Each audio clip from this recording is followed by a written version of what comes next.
Hey, I'm Matt from Matt Lane Fitness. Welcome to another episode of Matt's Mental Fitness, where I tackle anything and everything that has to do with mental fitness, mental health, whatever you want to call it.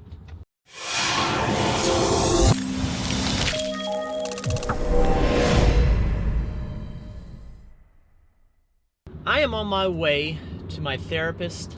Here lately, I've been doing basically sort of a recap of what I've been talking to my therapist with, just to show you, to be transparent, that I struggle with things, and I think it's important to document. So I'm about to head in there now, and as soon as I get out of that appointment, I'll document basically what we talked about. All right, I'm here. I'll talk to you in a bit.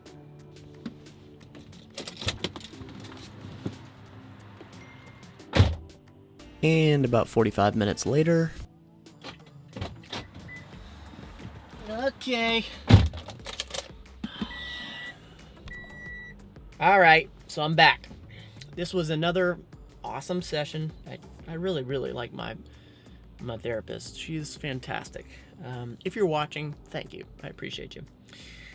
So the last time I did this, the last episode was basically establishing what I needed to do moving forward. It's been 3 weeks since that appointment, and I was supposed to be working on getting into more of a rhythm, doing downtime intentionally, paying attention to family time, and I did a horrible job the past 3 weeks with that. But in my defense, I gotta spit it out, Matt.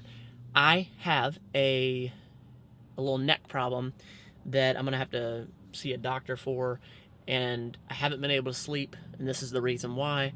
My activity has been lower because of this injury, and my appetite has been lower because I haven't been as active. So it's been a bit of a vicious cycle. I'm not crying about it. It's all good. I'll be fine.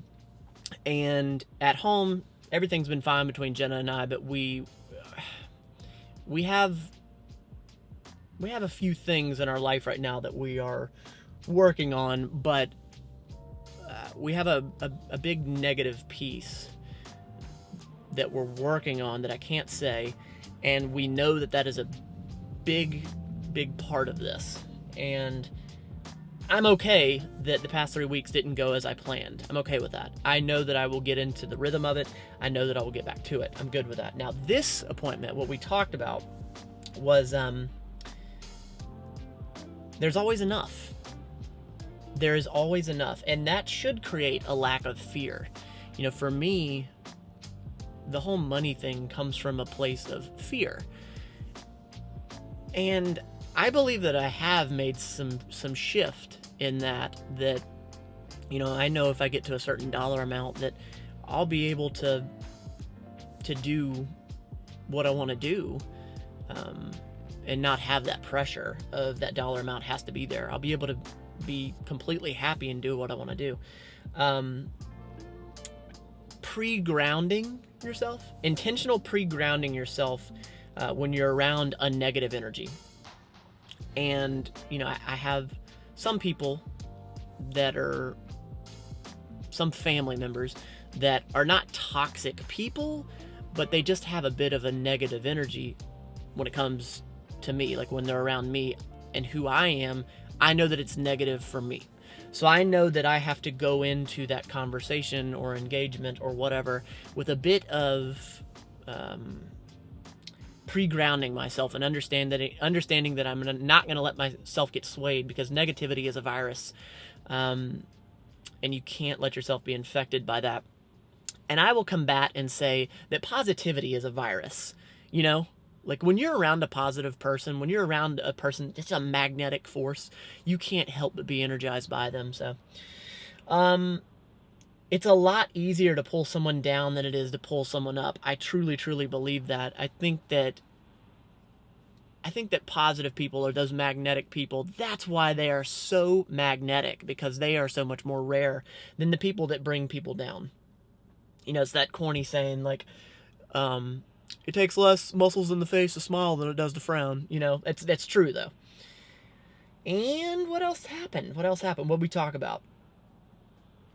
Okay, so if you live in your head and you have a scarcity mindset, or I don't have enough, sort of that context, replacing that with asking the question, or what's the next great thing that's going to happen to me? And that's just having that positive outlook, but what's the next great thing that's going to happen to me? And for you, it's pertinent to you. Like, what is great to you might not be great to me. Like, what's great to me is experiencing awesome things with my wife, being with my family, being with my friends. Those are experiences. So maybe it's like a trip that Jenna and I go on. Like, that's an incredible experience, and that's a great thing to come. Or maybe it's something with MLF. Maybe it's something great that's going to happen. Maybe Holden and I will have a great time shooting a video. Like, what's the next great thing to happen? I think that's a really important question to constantly ask, and I plan on constantly asking myself that. Like, keeping yourself open. Everything happens for a reason. No, everything happens, but we can take something from it. So she actually said that she doesn't believe in everything happens for a reason. However, everything that happens, we can draw something from it. There is just purely evil out there that, it shouldn't have happened. Like, we've seen it on the news. We're like, why? Why did this happen? Oh, it happened for a reason. Maybe it's just pure evil. I'm not saying she's right. I'm not saying she's wrong, but it was a very interesting perspective. And I like that. I like that a lot. At the end of the day, I think the biggest point was knowing that there's always enough should create a lack of fear. And then what's the next great thing to happen? What's the next great thing to happen? To me, that's hope. That's hope. And hope brings joy. How beautiful is that? That's what I did during my appointment, and I feel fantastic. I'm going to go shoot another video with Holden and kiss my wife. I hope you got something from this what I'm doing. I really appreciate myself documenting this, because I'm going to look back at this one day. I've also turned this into a podcast, by the way. If you want to listen to this, it's on the Better Than Yesterday Everyday podcast. But I wanted to sort of dual purpose some of this content. So another episode in the book. I enjoyed this one. All right, you don't have to be perfect at this. What's the next great thing that's about to happen? Just try to be better than yesterday. Every day. It was good.